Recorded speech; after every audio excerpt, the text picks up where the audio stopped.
आज का पहला प्रश्न है कि अजंता की गुफाओं के संदर्भ में निम्न कथनों पर विचार कीजिए कि यह महाराष्ट्र के औरंगाबाद जिले में सह्याद्री गुफाओं पहाड़ियों में स्थित है और यह गुफाएं वरगुना नदी घाटी के बाईं छोर पर स्थित है।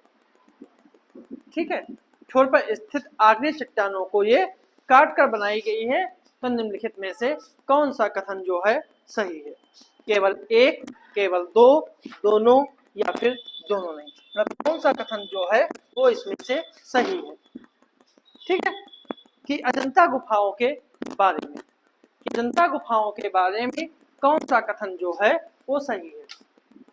तो इसका सही जो आंसर जो है वो आपका है सी ऑप्शन, कि इसके दोनों कथन जो हैं वो पूर्णतया सही हैं। मतलब पहला कथन और दूसरा कथन जो दोनों जो हैं सही हैं, क्योंकि अजंता की गुफाएं महाराष्ट्र के औरंगाबाद जिले में स्थित हैं और ये सह्याद्री पहाड़ी में स्थित है और यह वरुणा नदी घाटी के बाएं तट पर स्थित आग्नेय चट्टानों को काटकर बनाई गई है। अजंता की दीवारों तथा छतों पर बनाए गए चित्रों में जातक कथाओं से संबंधित चित्र सबसे महत्वपूर्ण है, इसलिए दोनों कथन जो हैं पूर्णतः सही है। अगला प्रश्न है, संविधान सभा की प्रक्रिया समिति के अध्यक्ष कौन थे? डॉक्टर राजेंद्र प्रसाद, जवाहरलाल नेहरू, उषानाथ सेन या फिर के.एम. मुंशी? जो इसका सही जो आंसर है वो आपका है ए ऑप्शन। ठीक है, डॉक्टर राजेंद्र प्रसाद। ठीक है, डॉक्टर राजेंद्र प्रसाद जो थे वो प्रक्रिया नियम समिति के अध्यक्ष थे, जबकि उषानाथ सेन जो हैं वो प्रेस दीर्घा समिति के अध्यक्ष थे और के.एम. मुंशी जो हैं वो कार्य संचालन समिति के अध्यक्ष थे।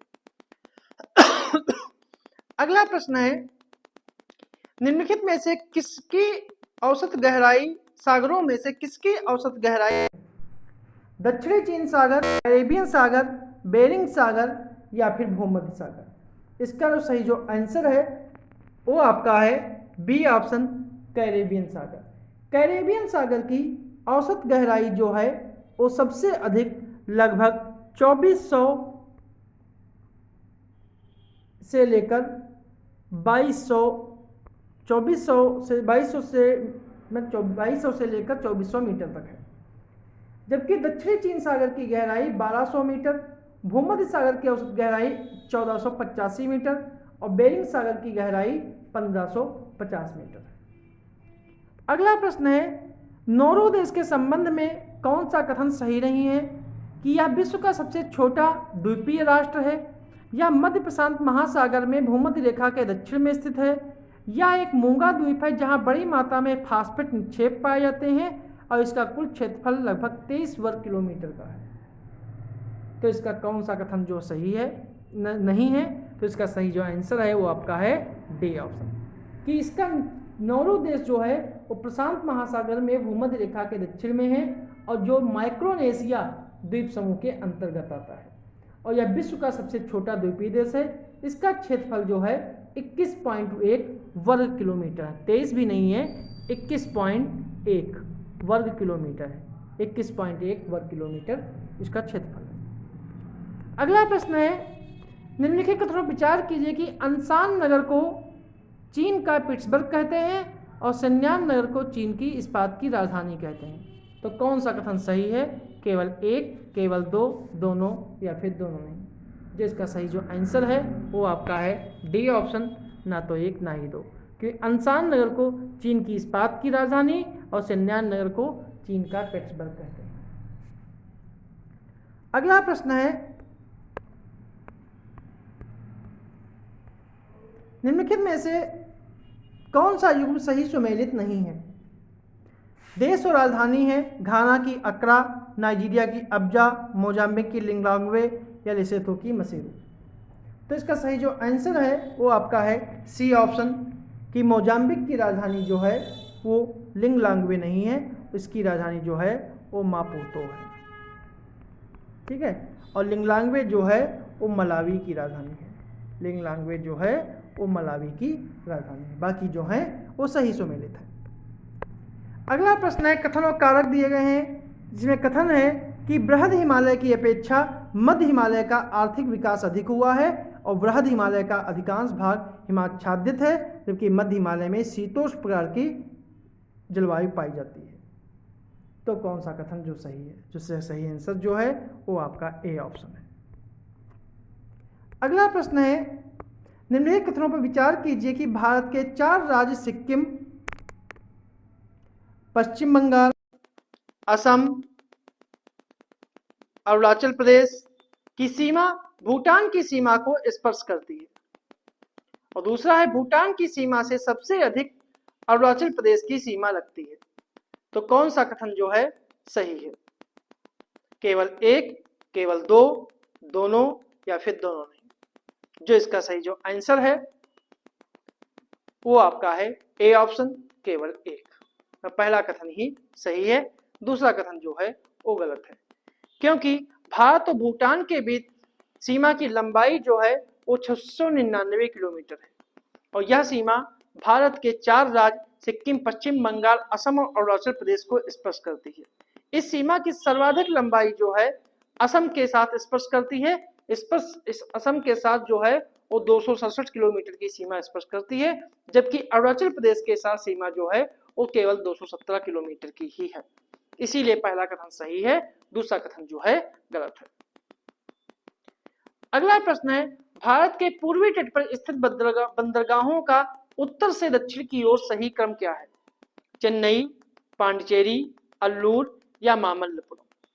तो इसका सही जो क्रम होगा वो है आपका सबसे नंबर 1 पे जो आएगा वो अल्लूर आएगा, नंबर 2 पे चेन्नई, नंबर 3 पे मामल्लपुरम और नंबर 4 पे पांडिचेरी। तो इसका सही जो आंसर है वो आपका है बी ऑप्शन। अगला प्रश्न है,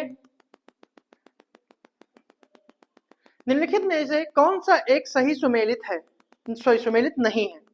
रेलवे जोन और उनका मुख्यालय कि पूर्वोत्तर सीमांत रेलवे दिसपुर, दक्षिणी मध्य रेलवे सिकंदराबाद, पूर्व मध्य रेलवे हाजीपुर, पूर्व तटवर्ती रेलवे भुवनेश्वर।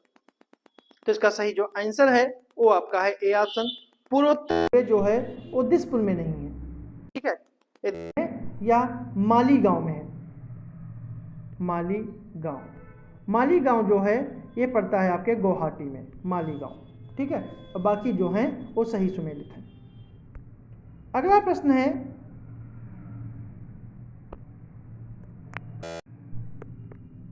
सूची 1 और सूची 2 को सुमेलित करना है कि स्थान और उनकी प्रसिद्ध वस्तु। पंजिम, जालंधर, अंबाला और बरेली। तो ये कौन सी वस्तु जो है प्रसिद्ध है?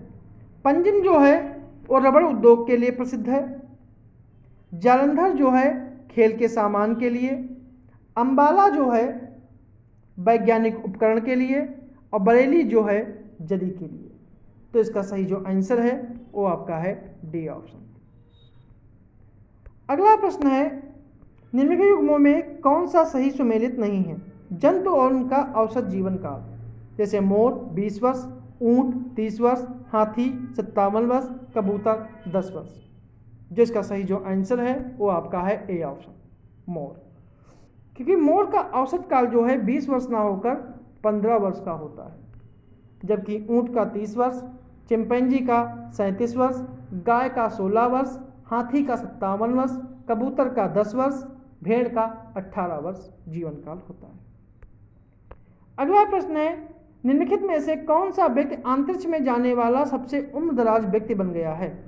William Shatner, Ed Dwight, William Johnson या फिर इनमें से कोई नहीं? जिसका सही जो आंसर है वो आपका है बी ऑप्शन, एड ड्वाइट। 19 मई 2024 को ब्लू ओरिजिन के NH-25 अंतरिक्ष यान के प्रक्षेपण के साथ एड ड्वाइट 90 वर्ष से अधिक आयु में अंतरिक्ष में जाने वाले सबसे उम्रदराज व्यक्ति बन गए। इससे पहले अभिनेता विलियम शैटनर, जो 2021 में 90 वर्ष की उम्र में अंतरिक्ष गए थे, उनका रिकॉर्ड एड ड्वाइट ने तोड़ा। एड ड्वाइट की उम्र विलियम शैटनर से 2 महीने अधिक है। अगला प्रश्न है,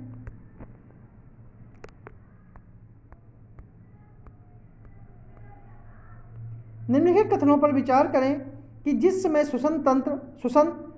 स्वतंत्र ऑक्सीजन की उपस्थिति में होता है उसे ऑक्सीशोषण कहते हैं, और ऑक्सी शोषण के परिणाम स्वरूप कार्बन डाइऑक्साइड और एथिल अल्कोहल बनते हैं।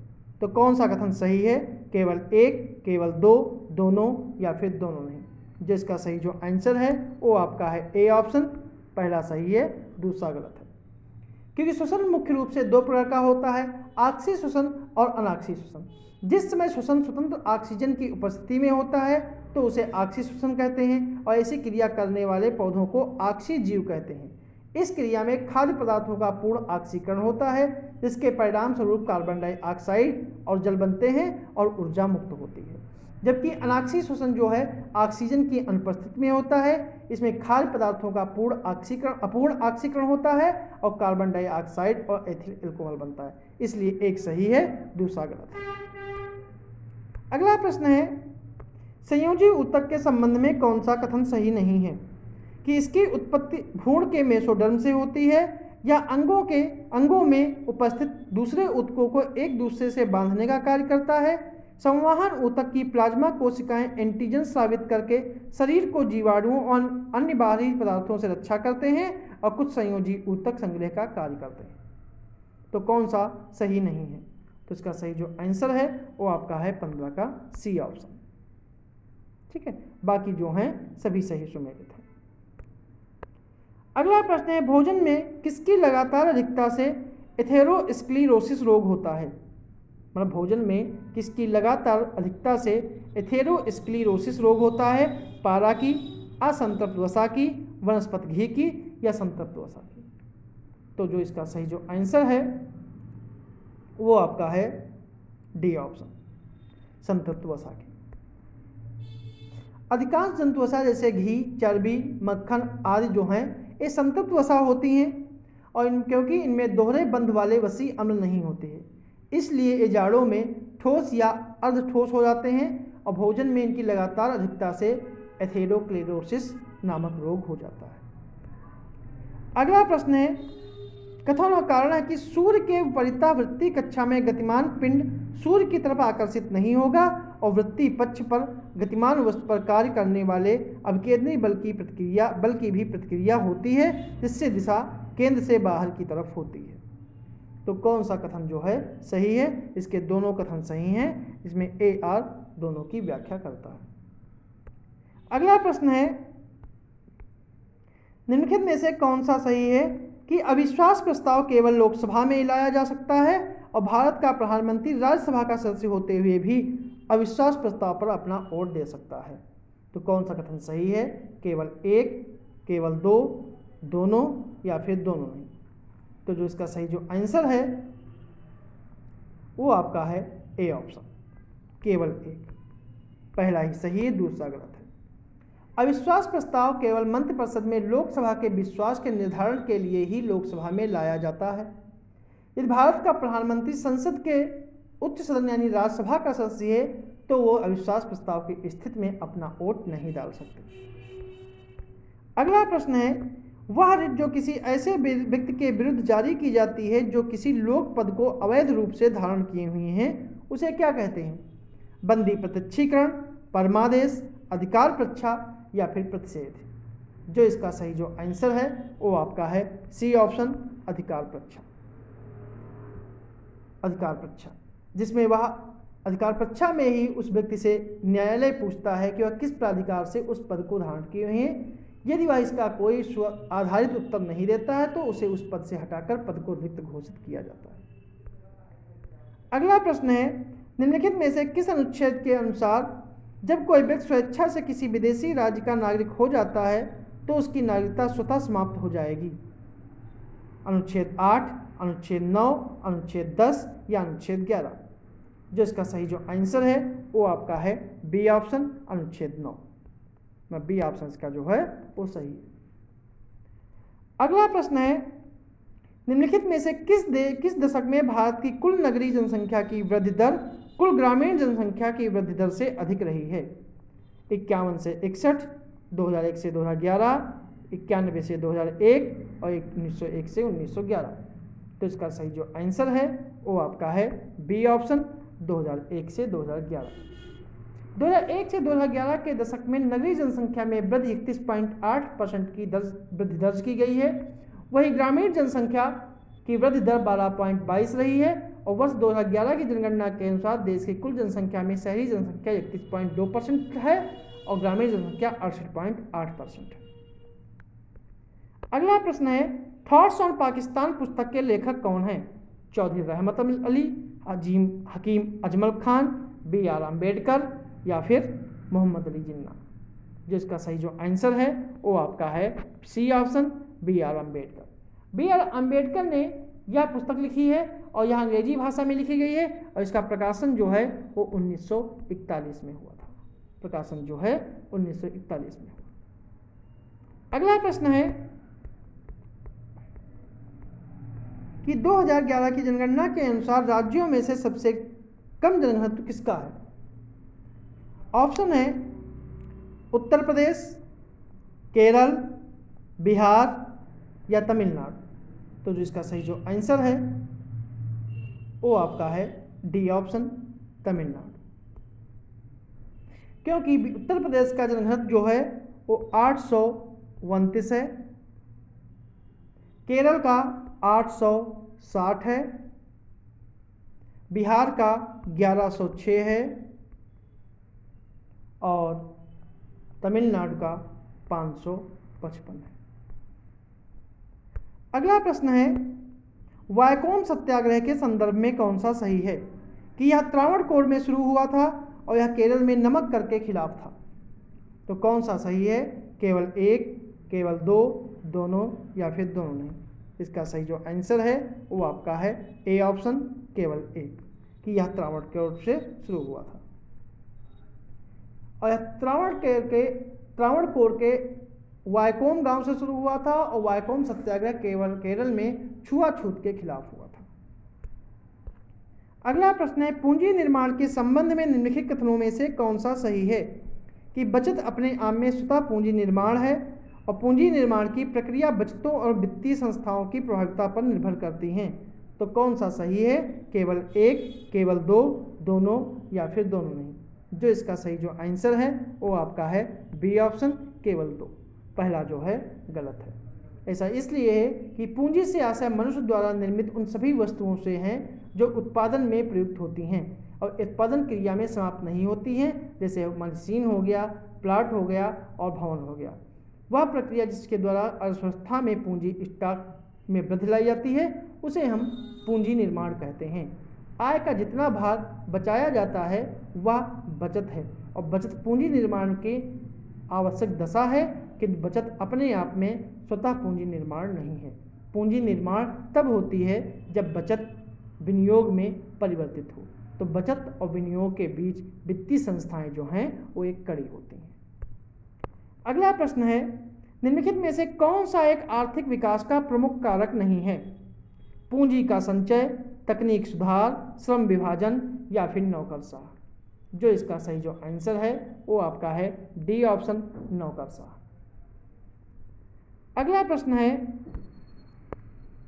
आज का आखिरी प्रश्न है कि भारत में थोक मूल्य सूचकांक के आंकड़े निम्नलिखित में से कौन सा संस्थान जारी करता है? भारतीय रिजर्व बैंक, वित्त मंत्रालय, वाणिज्य एवं उद्योग मंत्रालय, उपभोक्ता मामले और खाद्य एवं सार्वजनिक वितरण मंत्रालय। तो कौन सा इसका सही है? इसका सही जो आंसर है वो आपका है वाणिज्य एवं उद्योग मंत्रालय। ठीक है, तो ये थे हमारे आज के कुछ प्रश्न।